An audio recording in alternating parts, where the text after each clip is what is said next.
اهلا وسهلا. حلقه جديده، مجرد فكره. المكياج في السينما. المكياج في السينما لا علاقه له بالمكياج ديال الايام العاديه ديال الناس عاديين، عيالات ورجال، واخا الاغلبيه عائلات اللي كيديروا المكياج كيف قلنا.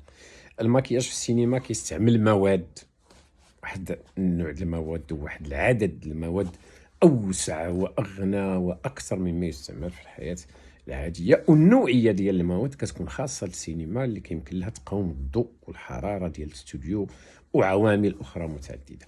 المكياج وظيفته الاولى هي نقل الممثل او الممثله، فلان الفلاني ولا فلانه الفلانيه، من شخصيته هو الى الشخصيه التي سيلعبها. هاد الشخصيه اللي كيلعبها خصنا نبينوا الاحوال النفسيه ديالها.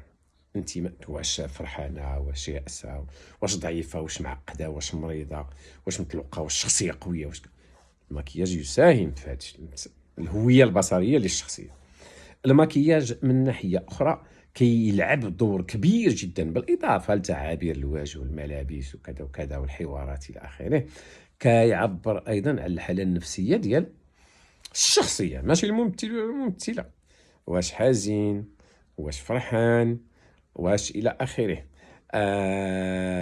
المكياج ايضا كيعبر لنا حتى على الانتماء ديال ديك الشخصيه الاجتماعي، تنتمي لطبقه فقيره، واش كينتمي لطبقه ميسوره، مستواه ايضا ثقافي، او ما يسمى بالدرجه الاجتماعيه اللي كينتمي ليها في التراتبيه الاجتماعيه.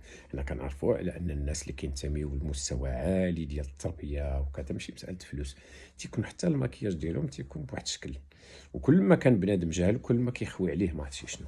وطبعا الكعيه الكبيره هي كتلقى شخصيه كتفيق الصباح وهي دايره المكياج والادشادو